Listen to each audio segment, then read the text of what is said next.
I'm Jack Berryman, ACSM historian, and we're here today doing some interviews as part of ACSM's Distinguished Leaders in Sports Medicine and Exercise Science series. So I just wanted to welcome Jim Bowen. Thank you very much. Thank you, Jim, for coming by. I just wondered, I'd just sort of like to start by asking you about early years, where you grew up, high school, interests then. Did you want to go to college right away, or what, you know, that type of thing? And then we'll talk about when you went off to college. Oh, very well. Well, first of all, I was a military brat, and then my father was a federal agent. So I actually went to 14 schools in 12 years. Wow. And in fact, went to a different school in 10th, 11th, and 12th grade. Wow. So for me, the one thing that kind of, besides my family, that bound me was sort of the sports.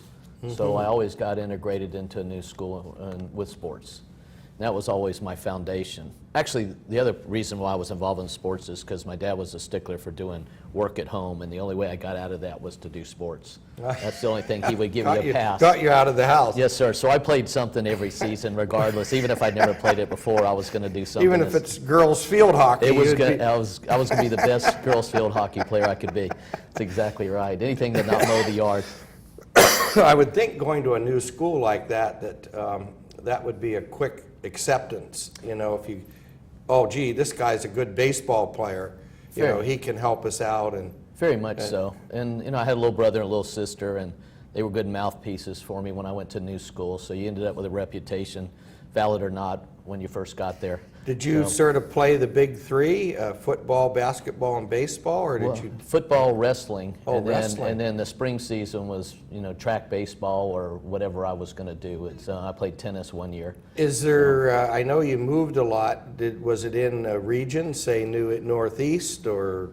It primarily high school was in Georgia. So Atlanta, then in the south, place called Brunswick, near the Sea Island, St. Simon's Island area. And then my senior year was in Cape Girardeau, Missouri, which is about 90 miles south of St. Louis.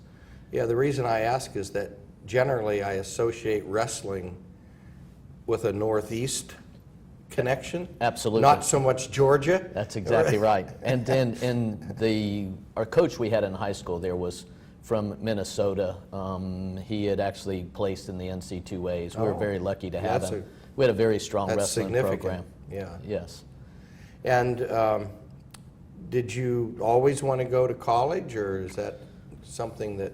I knew I wanted to be a physician when I was about 8 years old. Wow, I didn't even ask that because I wouldn't have expected that. But no, I didn't. I had my primary care doctor, and this is in Atlanta. He was a guy from New York. He was Jewish. He was an osteopath. Minorities, two big minorities in the South at the time. And the other thing is he had been on Life magazine because he's one of these guys that had operated on somebody that had live munitions, and he'd done it through hay bales. Oh my heavens. So Dr. Schwartz was my hero. Yeah. And I didn't know, I wanted to have two careers. I wanted to be in the military and I wanted to be a physician, and both of them are the ones that sort of excited that passion. And this is at 8 years old? At 8 years old. Wow. Yeah. My pediatrician was an osteopath. And then back in our day, that was relatively unusual. My whole family, the osteopath was our doctor. Yes, sir.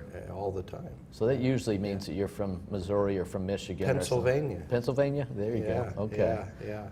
I have a student now is at the DO school in Missouri. Kirksville or Kansas City? What's the name? A.T. Still is in A.T. Kirksville. Still is where she is. Right. Just loves it. Right. So, undergrad. Undergrad, started at the University of Georgia there a very short time. I was there on the sports scholarship, decided I did not want to continue to do that. Which sport? It was wrestling. Wrestling. Yeah, so then you know you have to come up with money for the fall because I'm no longer on scholarship. Your scholarship went away. Huh? I went back to where my parents were living and where I went to high school, or finished high school up in a place called Southeast Missouri State. And unbeknownst to me, they had the highest rate of acceptances to medical schools of any school in the state of Missouri. So, you know, couldn't help myself, but somebody else was looking out for me. What was your major then? Zoology. Okay. And chemistry was my minor. Were they NAIA? They, at the time, were Division II. They were okay. MIAA, so Okay. Northwest, Northeast, Southwest. Yeah. Southwest is now Missouri State. Okay. They are now Division, they're FCS or Division I now. So you did your MCATs and Did my MCATs and started applying and started applying and ended up at the University of Missouri. you know, I forgot, I need to back up a little bit. I wanted to get some years. Yeah. So I think I asked you, you graduated in high school from, in what year? 78. Okay, and then undergrad. Undergrad, and did a years of master's work Oh, you did? Okay. Where? at Southeast Missouri. Okay, and what did you do that in? Animal behavior. So that was a year, that was sort of a year before med school. It was. Gap year, they're calling it now. It was. It was got to be a TA, a teaching assistant in biology. Okay. And had the opportunity to actually teach my little sister. She was in one of my I'll be classes. darned, I in bet general that went biology. well. You know what? I Better than you'd saw my expect. little sister in a whole new light. She was a very competent student, and I wouldn't have given her credit for it before that. So it was good. It was meant to be. Yes, sir. So you're off to med school. Did you already have an idea? So well, let me back up. Were you debating about going to a DO school? At that, you know, I was- based on your, I'm in Missouri, Past. and so, you know, it's prevalent in Missouri, and our pre-med advisor actually was very fond of osteopaths, so we did both. And so when I put it out there, I ended up getting into Missouri, and I liked the environment, was the reason why I went into it. I got accepted at other places, WashU, Georgetown, places like Good- that. yeah, all good but also the schools, huh? osteopathic schools, so Des Moines and Kirksville. yeah, yeah. And I have to tell you, in retrospect, if I had to do it all over again, I would have gone to osteopathic school. And some of my MD colleagues, we That's talk about this in interesting. sports, is you have to learn that later on. From any kind of manual therapy, we have to learn on our own later on. I've actually told students that, advising that have that interest. There's a certain mindset of osteopathy that a lot of the modern students identify with. They really like that. And I agree. And some of us And- older physicians agree with it now too. And Yeah. and they're having this debate in themselves. Right. Do I want to go to an MD and I say, well, if you go to an MD, you can still do some of this other stuff. You're going to probably have to, you know, pick it up on your own And back in our day, that was pretty much the rule for sports medicine anyway. If you're Yeah. looking at the, the 80s and manual manipulation and a lot just, of that is. just about anything to do with sports. If you were going to go cover teams, it was because you volunteered to go do that. Yeah. It was because you had the passion.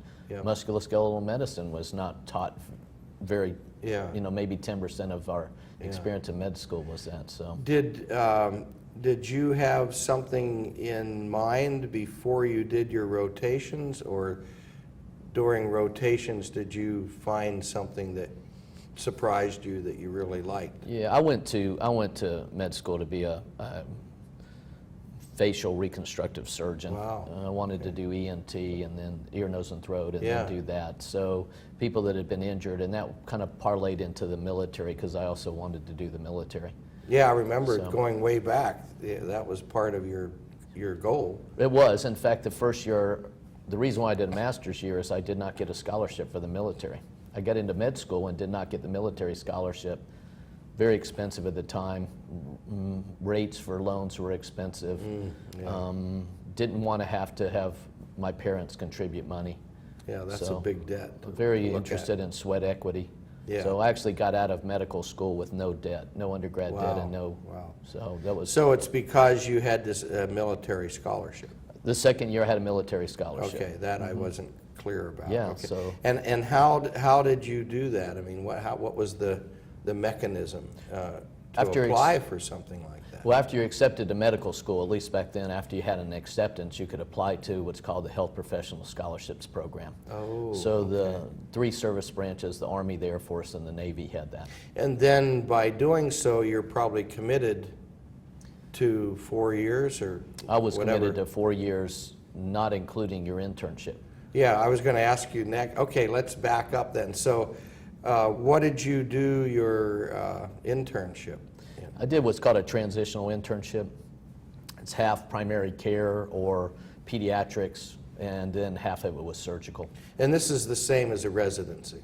It's the first year of residency. Yeah, okay. And Yeah. then, so was that a 3-year deal? It's a 1-year. Internship is your very first year. But you had 2 more. Generally, residencies are 3 or 4 Well, in the or Navy, 5. it's very unusual to go straight into a residency. I see. And so I became a flight surgeon in the Navy. I So I see. spent 3 years as a flight surgeon, Okay. and actually here in San Diego. So I did my internship at Balboa, and then I was a flight surgeon here at North Island or Coronado. Okay. And then I moved over and helped stand up the second sports medicine clinic, and it was because of an interest at the time, because I hadn't done a residency. And over at the Marine Corps Recruit Depot, which is where they bring in the young enlisted. And where is that? It's here in San Diego. Oh, I don't know my geography down by here. the airport. Okay, I know where that is. So if you go over there, the gold and buildings with the brick roofs That's that you it. see right there, that's MCRD. That's where they train Paris Island, and MCRD San Diego is where they train Marines. Okay. Did you work at all with the training, or was it just the injury part? No, we had to participate in the training, and also there's something called a medical rehab platoon, and so I was the director from the medical side on that. We've definitely consulted with the Marines about what was appropriate for training. We had a number of injuries, stress fractures that we were seeing.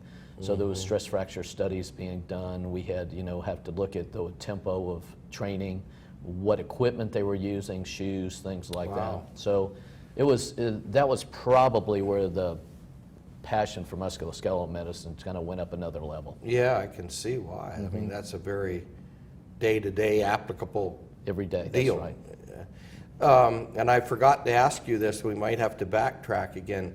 Where in that journey did ACSM come into the picture? It's a good question. I was actually at MCRD. I had just started there and knew that I wanted to do sports medicine, which you can do in multiple specialties. I didn't know exactly what I wanted to do, and I went to my first ACSM meeting, I believe it was in Seattle, 1990, 1991, and I saw Stan Herring and a guy named Andy Cole. Stan is a very good friend of mine. And he's, I mean, the ultimate professor, right? Yeah, he's a the great ultimate guy. teacher. Yeah. And he was doing a workshop on how to evaluate the back. And I had the opportunity to go up and talk to him and Andy, and I wasn't sure what a physiatrist did. Yeah, that's Stan. Yeah. And once I got done talking to them, I said, okay, this is what I want to do. And it never looked back after that. I was surprised that the students now don't know what that is, physiatry. Yep. They've never heard of it. And Well- some of them that tell me their interest, and I tell them, go look this up. Correct. Because it's sort of, I see it as somewhere between MD and DO. Correct. There's a sort of a blend of all that in there, and by what they tell me, it would be a perfect fit from some of these students. But they don't know about it. They don't know about it. And I didn't know about it because we had a very short exposure at Mizzou to it, even though they have a nice program there. For me, subsequent to that, when I got back home, I was at an art show up here in La Jolla, and there was a gentleman there that had been a Navy SEAL that had a spinal cord injury riding his bike down here on the Silver Strand, Oh, my heavens. and was paralyzed from the neck down. And he had to leave the Navy to go to the VA to be treated because there weren't really physicians to take care of those needs, nor was he going to stay in the military. Right, right. But you can imagine subsequent to that, we've got people that have had amputations that still maintain active duty status and are still operational. With the prosthetics and stuff now, it's just absolutely amazing. That's exactly right. I mean, you wouldn't know. You Some wouldn't know. Some of them are so good. That's that- exactly right. And there have been people doing it for 10 or 20 years unbeknownst to the Others. Bureau of Medicine and things like that and Yeah. Special Forces. Yeah. Yeah. So we've had people operational with prosthetics who probably would have been separated for the service if it had gotten to the level that it should have. Had someone known. Huh? Yeah. Yes, sir. So I don't remember where we left off, Jim, but So ACSM, early 90s. yeah. Okay. And then did you start getting more involved with ACSM then? Well, from there I was going to go to residency. And so I decided Yeah, for we hadn't physiatry. done that yet. Hadn't done that yet. I'm 6 years out from doing internship.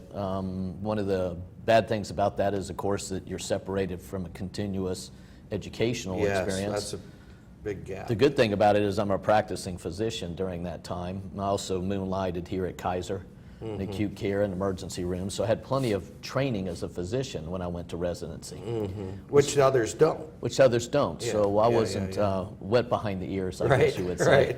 And I was fortunate enough to go to the Mayo Clinic to do my Nice. residency. Nice. And I was on active duty at the time, but I wore a suit, for 3 years. I was in uniform twice a year, I think, to go take my physical readiness test So that was all paid by the by the Navy itself. Department of Defense or whatever, the Yes. Navy or Yes, sir. whatever the bigger. Well, that worked out. Worked out very well. Yeah. Went from there to Portsmouth, Virginia, to the Naval Hospital there, and was in the orthopedic department there. Went from the orthopedics department there to the orthopedics department of the Naval Academy, and I was at the Naval Academy for about 3 years. Was the chief of the medical staff, was one of the team physicians there. And then went down and I was the... What years was that? So that was when the transition, if you know football, that was my second year there is when Paul Johnson came in and kind of changed the culture. Yeah, big time. Yeah. Big time. Charlie Weatherby had been there before, who went on and went to Louisiana Monroe. So I was there his first, second, third year. So So did you work with football? And I worked with football. My primary sports, I had to take care of sprint football, which what is that? I don't even know what that is. 174-pound football. Oh, my heavens. So there were 7 teams in the country at the time, and the Naval Academy had 100 players. Wow. And so it was basically average man football. is Yeah, what I you could would have say. played that. Exactly. And so maybe they sent me there because I was the same size as them, I'm not sure.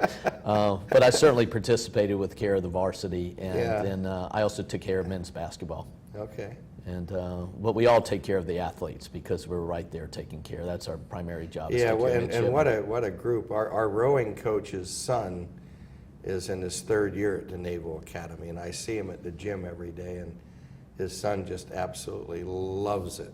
And They get up awful early. I lived right down by the rowing venue where they come out in Severn, get on the Severn, and they're there at 4:30 in the morning yeah. to work out. Yeah. It's incredible. Well, this kid grew up with it, so he didn't know any different. Didn't know any different. That's exactly right.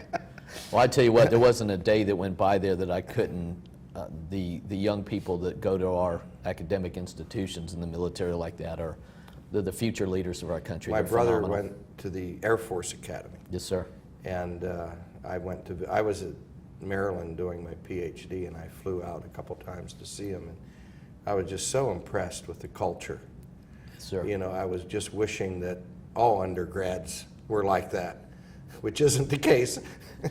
No, and not many of our children would choose to go there, I think, voluntarily, which even speaks higher for them that Yeah, they would do that. that they're there doing it. That's exactly right. So again, wow, time's zipping. What have been some of the things you've done with ACSM? Committees, papers at national meetings? Well, presented quite a bit. With the clinical side or what? Clinical side mainly. Yeah. So, in fact, I'm getting ready to do a workshop on the functional evaluation of the hip. Been a editor on a textbook for the hip and pelvis in primary care and sports medicine with Pete Seidenberg from Penn State. Okay. Have done symposiums during the years, have done different colloquial talks, been a moderator for clinical cases, have been on the panels for clinical cases. I don't know in the last 15 years if I've missed not being active during the year. Usually have Yeah. somewhere in the range of 2 to 3 presentations, and then at least a clinical committee. Then I'm part of the military interest group and those sort Yeah, of well, things. that's nice. So are you still then, before we run out of time, presently, are you still associated with the military then? I retired about 8 years ago. Oh, okay. And Okay. didn't know where I was going to practice, was looking in Atlanta, Colorado Springs, up near Indianapolis, and my son was being recruited to play football at Southeast Missouri State, of all places. Of all I was, places, yeah. I was in Memphis at the time, so my last duty station is I was the medical waiver advisor to the recruit command. And so I'm the one that did the waivers for medical if he came in. I see. And so my son played in Memphis and was in the area, so he got recruited. And I just cold called the orthopedic group and asked them if they needed a sports medicine physiatrist and I'll got be hired. darned. So I had the opportunity to cover my son during his college career. Wow, how neat was that? And have now been there for 8 years. So, So, and this is after you retired It's after from I the retired. military, but Yes, sir. you're not retired.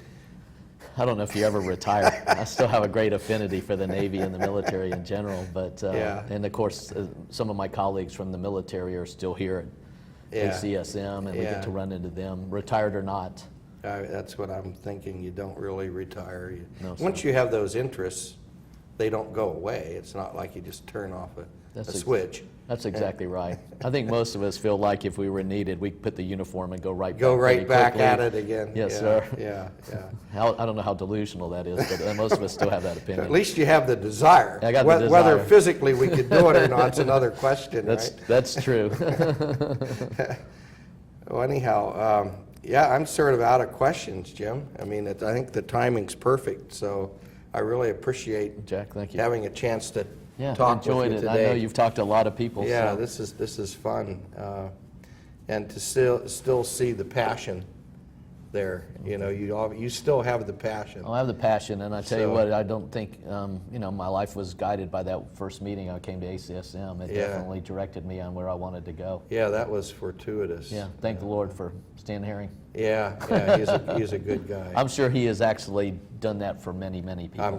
I bet. Yeah, I saw him at lunch the other day at a table about 20 people, and he was sort of talking to them, you know. Oh, and yeah. Sort of mentoring, I think, probably. They looked quite young. Yeah, I'm not sure the switch ever goes off. Yeah, He's always probably mentoring. not. Yeah, Yes, he's sir. doing something. It's funny because we had a couple of students, Pete and I were at a talk and had a couple of pre-med students that have come up and asked us questions. So, the circle of life, now we get to do the same Yeah, thing. now it's your turn to give to them. Yes, sir. Well, thanks again. Thanks That again. was awesome.